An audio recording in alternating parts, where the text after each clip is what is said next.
எனக்கு என்ன, வயசானா முதியோர் இல்லத்துக்கு போயிருவேன் அப்படின்னு மறந்தும் கூட சொல்லிடாதீங்கப்பா. இப்ப நான் சொல்ல போற பதிவு உங்க கண்ணையும் கலங்க வைக்குங்க. முதல்ல 5 வருடங்களுக்கு முன்னாடி எனக்கு தெரிந்த 75 வயசுக்கு மேல ஆன தனியா வசிக்கக்கூடிய ஓரளவு வசதியான பெண்மணி ஏதாவது ஹோமில் சேர்த்து விடு அப்படின்னு கேட்டாரு. சென்னையில எங்க ஏரியாவில உள்ள ஒரு முதியோர் இல்லத்துக்கு போனோம். காம்பவுண்டோட கூடிய கீழும் மேலுமான வீட வாடகைக்கு எடுத்து இந்த ஹோம நடத்துறாங்க. வெளியில கார் பார்க்கிங்ல டேபிள் சேர் போட்டு 35 வயசு மதிக்கத்தக்க ஒருவர் உட்கார்ந்திருந்தாரு. அவர் மேனேஜரா.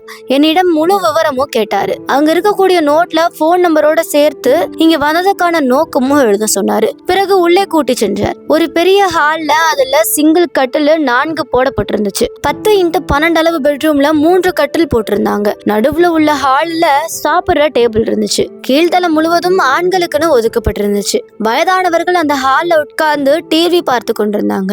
மாடி ஏறி போனோம். மேல 3 பெட்ரூமும் ஒரு ஹாலு, மேல்தளம் பெண்களுக்குன்னு ஒதுக்கப்பட்டிருந்துச்சு. ஒரே ஒரு கட்டில் மட்டும்தான் ஆள் இல்ல. மீது அனைத்து கட்டிலும் நிரம்பி இருந்துச்சு. சமையலுக்கு வெளி வேலைக்கும் 2 பெண்மணிகள் இருக்கிறாங்க. ஹால்ல தங்குறவங்களுக்கு 15,000, பெட்ரூம்ல தங்குறவங்களுக்கு 18,000 ரூபாயும் வசூலிக்கிறாங்க. உதவியாளர்களை வைத்துக் கொண்டால் அவர்களுக்கும் தனி. சில பெட்ரூம் திறந்த உடனேயே மூத்திர வாட முகத்துல அறையுது. எல்லா ஜன்னல்களும் பூட்டி வைக்கப்பட்டிருந்துச்சு. முதியோர்களினுடைய துணிகள் அங்கெங்கே காய்ந்து கொண்டிருந்துச்சு.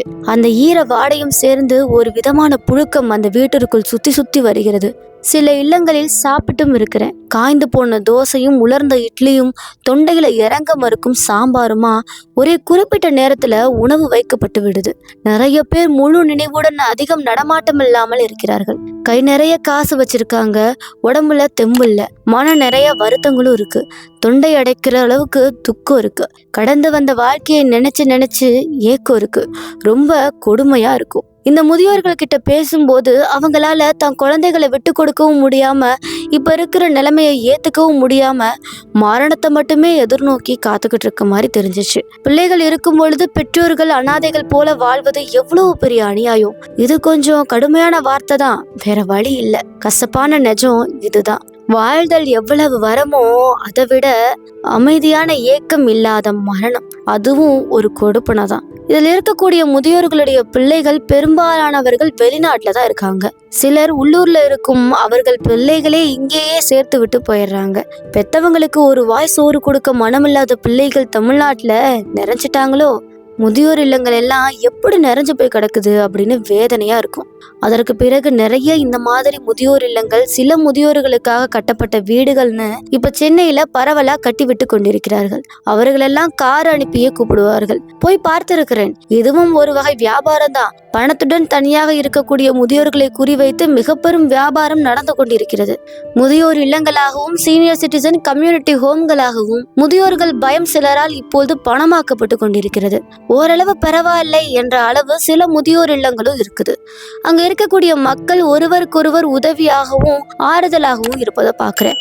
ஆனா அங்கேயும் மிக பெரும் பணம் தான். பிணி, மூப்பு, மரணம், இது 3 கொடுமைதான். மரணமாவது பரவாயில்ல, மரணத்துக்கு பிறகு நமக்கு எதுவும் தெரிய போவதில்லை. பிணி கூட ஒரு சிலருக்கு தான் வரும். ஆனா எல்லாருக்கும் வரதுதான் மூப்பு.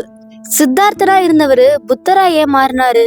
இந்த மாதிரி முதியோர் இல்லங்களுக்கு போகும் பொழுது புரியும். 100 கோவில் தெய்வம் இல்ல, தாயும் தந்தையும் போதுமே. 2 வாழ்க்கை உள்ளதா? இதயம் நமக்கு சின்னதா? பூமியில் கிடைத்த உறவை தெய்வத்தின் பரிசாய் சேமித்து வைப்போம் நெஞ்சுக்குள்ளே. எத்தனை அர்த்தம் புதிந்த வரிகள் இது. பிள்ளைகள் இருந்தும் அனாதை போல வாழ்வது எவ்வளவு பெரிய அநியாயம்.